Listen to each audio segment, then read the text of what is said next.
Hello everyone, welcome to my YouTube channel Panshu's Diary. நான் மீனு, பஞ்சுல என்னோட 10-year-old son, அப்புறம் என் ஹஸ்பண்ட், இதான் என்னோட குட்டி ஃபேமிலி. நான் ஒரு ஒர்க்கிங் உமன். என்னோட டே டு டே லைஃப்பை நான் எப்படி ட்ராவல் பண்ண போகிறேன்றது தான் உங்களுக்கு கூட இந்த சேனலில் ஷேர் பண்ண போகிறேன். நான் ப்ராட்டப் ஆனதெல்லாம் சென்னை தான். ஆஃப்டர் மேரேஜ் அஹமதாபாத் ஷிஃப்ட் ஆகிட்டேன். It's been 14 years in Ahmedabad. இந்த சேனலில் என்னோட அவசர சமையல் கூட என் சன்னோட செல்ல அட்ராசிட்டிஸ், அப்புறம் அஹமதாபாதோட ட்ரெடிஷன், கல்ச்சர், இவங்களோட ஃபுட் ஹேபிட்ஸ், இது எல்லாமே நம்ம பார்க்க போகிறோம். இன்றைக்கி என் சன்னோட விஷ் லிஸ்ட்லேருந்து ஒரு ஸ்வீட் டிஷ்ஷை தான் பார்க்க போகிறோம். வாங்க வீடியோக்குள்ளே போகலாம். சிம்பிளான குஜராத்தி ஸ்வீட் டிஷ் பார்க்க போகிறோம். இதில் ஒன்லி மூணு இன்க்ரீடியன்ஸ் அவங்க யூஸ் பண்ணணும்.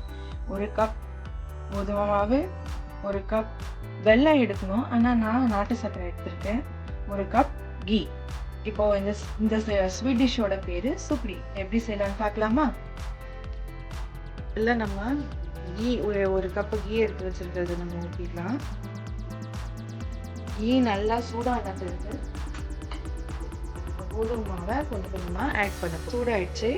இப்போ இதில் கொஞ்சம் கொஞ்சமாக இந்த கோதுமை மாவை நம்ம ஆட் பண்ண போகிறோம். ஆட் பண்ண உடனே நம்ம அதை மெதுவாக மிக்ஸ் பண்ணி விட்டுக்கலாம். கேஸை கொஞ்சம் சிம்மில் வச்சுட்டு மெதுவாக அந்த கோதுமை மாவு கீழே வறுபடுற வரைக்கும் கிண்டிக்கிட்டே இருக்கணும். கோதுமை மாவு லைட் ப்ரௌன் கலர் வர வரைக்கும் இதை நம்ம மெதுவாக கிண்டிக்கிட்டே இருக்கணும். ரொம்ப டார்க் ப்ரௌனாகவும் ஆகக்கூடாது, வேகாமையும் இருக்கக்கூடாது. லைட் ப்ரௌன் கலரில் வர வரைக்கும் இதை நம்ம லைட்டாக இப்படியே வதக்கி விட்டுட்டே இருக்கணும். இந்த கீ கூட கொஞ்சம் நல்லா மிக்ஸ் ஆகிடுச்சு.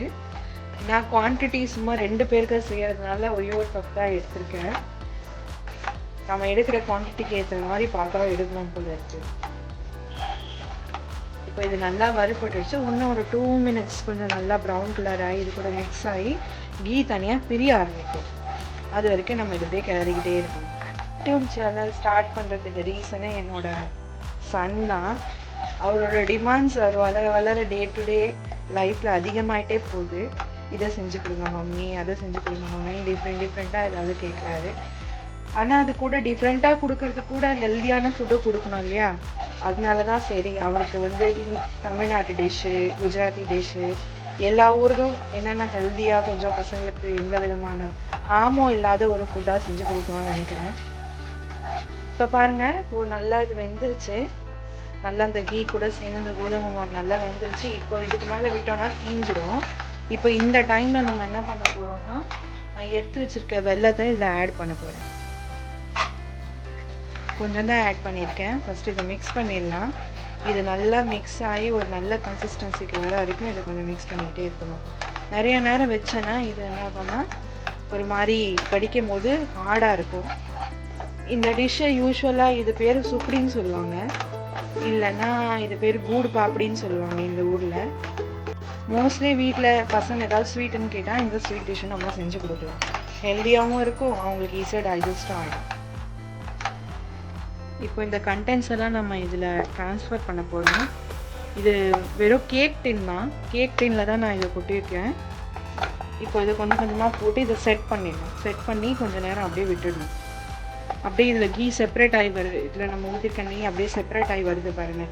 இதுதான் கரெக்டான கன்சிஸ்டன்சி. கொஞ்சம் கீ அதிகமாக யூஸ் பண்ணால் தான் கொஞ்சம் டேஸ்ட் அதிகமாகவும் இருக்கும், சாஃப்டாகவும் இருக்கும். இது அப்படியே இது பண்ணிவிட்டு இதை அப்படியே அழுத்தி விட்டுடணும். பர்ஃபிலாம் நம்ம பண்ணுவோம் இல்லைங்களா, அதே மாதிரி பர்ஃபி, மைசூர் பாக் அதெல்லாம் பண்ணுவோம்ல, அதே மாதிரி இதையும் போட்டு நல்லா செட் பண்ணி நம்ம கொஞ்சம் நேரம் வச்சிடலாம். இன்னொன்று இது எப்படி இருக்குன்னு டேஸ்ட் பண்ணி பார்க்கலாம். டின்னில் போட்டு நம்ம இதை செட் பண்ணி வச்சுட்டோம். இப்போ இதில் கொஞ்சம் சூடாக இருக்கும் போதே இதில் நம்ம மெதுவாக கட் பண்ணி வச்சிட்டோம்னா நம்ம எடுக்கும் போது அழகாக பீசஸாக வரும்.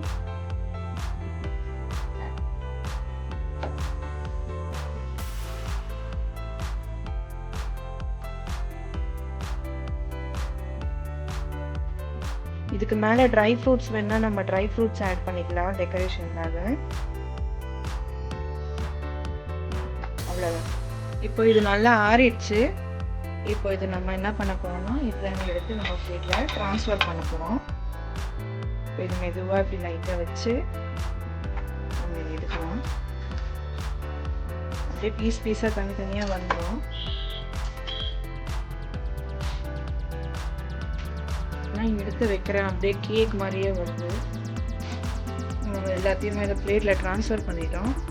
இதோட டெக்ஸ்டர் எப்படி எடுத்துக்கலாம். ஒரு பீஸ் எடுத்து பார்க்கலாம். அப்படியே சாஃப்டாக வரும். இதான் இதோட கன்சிஸ்டன்சி. வாயில் வச்சாலே கரையும். ஸோ இன்னைக்கு நம்ம பார்த்த ஸ்வீட் டிஷ் ரெடி.